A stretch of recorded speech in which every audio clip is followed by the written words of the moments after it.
দর্শক, আসসালামু আলাইকুম। ক্রিকেট খেলাটা আসলে এইরকমই।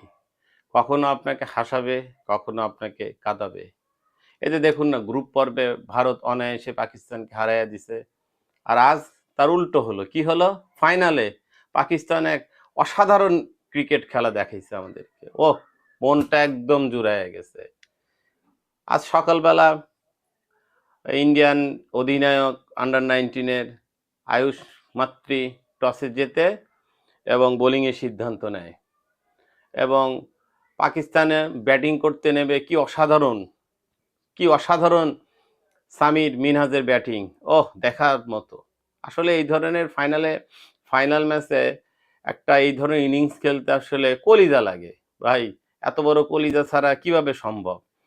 ১১৩ বলে ১৭২ রানের একটা টপ নচ পারফরম্যান্স, যেটা একদম ফাইনালের জন্য খুবই প্রয়োজনীয় ছিল এবং ভারতকে ম্যাচ থেকে ছিটকে দেবার জন্য যথেষ্ট।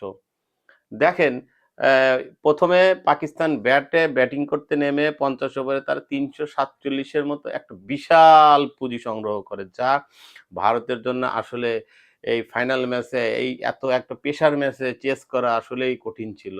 জবাবে কি হলো? ভারত ২৬ ওভারে ১৫৬ রানে অল আউট। রেজাল্ট কি?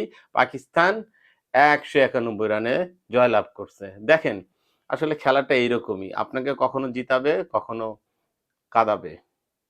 যাই হোক, এখানে আমি বলতে চাই, দেখেন, এই যে আমাদের টিম বাংলাদেশটা যে খেললো এবং পাকিস্তানের সাথে হারলো, বাংলাদেশের অধিনায়ক কি খেলছে? এই টুর্নামেন্টে কোনো 50 করতে পারে না। অথচ দেখেন, সামির মিনহাজ কি অসাধারণ না ক্রিকেটটা খেলছে। সে এই টুর্নামেন্টের হইছে ম্যান অফ দ্য ম্যাচ তো হইছে এবং ম্যান অফ দ্য সিরিজও হইছে। সম্ভবত সে ৫ ম্যাচে ৪৭১ এর মতো রান করছে। ২টা বড় 100 করছে। একদম ১৫০ প্লাস 100।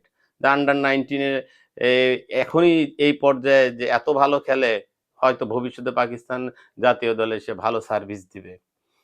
অন্যদিকে ইন্ডিয়ানরা তো আসলে সবসময় অহংকারী হয়। তারা ভাবছিল যে ম্যাচটা অনায়াসে তারা পাকিস্তানকে হারাইয়া জিতিয়া যাবে। কিন্তু আসলে সবসময় তো আর সবকিছু হয় না। তো কংগ্রাচুলেশন জানাই পাকিস্তান দলকে, আর সমবেদনা জানাই ভারত দলকে। তারাও ভালো ক্রিকেট খেলছে টুর্নামেন্টে। আজকে তাদের হয়তো দিনটা ছিল না, ব্যাড লাক। এটা নিয়ে অত ওয়ারিড হওয়ার কিছু নেই। তারা হয়তো ওয়ার্ল্ড কাপে এটা রিকভারি করতে পারবে এবং তারা সবসময় ওয়ার্ল্ড কাপের জন্য ফেভারিট।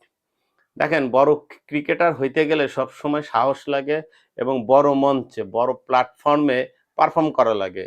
যেটা আমাদের দেশের ক্রিকেটারের ভিতরে আসলে খুবই, এই যে এই গুণটা খুবই বিরল। বড় টুর্নামেন্টে গেলে আসলে আমাদের দেশের খেলোয়াড়রা পারফর্মও করতে পারে না। তাদের সাধ্য অনুযায়ী খেলতেও পারে না। তার ফলে রেজাল্ট যা তাই। নাই গ্রুপ পর্ব থেকে আউট, নাইলে ২য় রাউন্ডে থেকে আউট।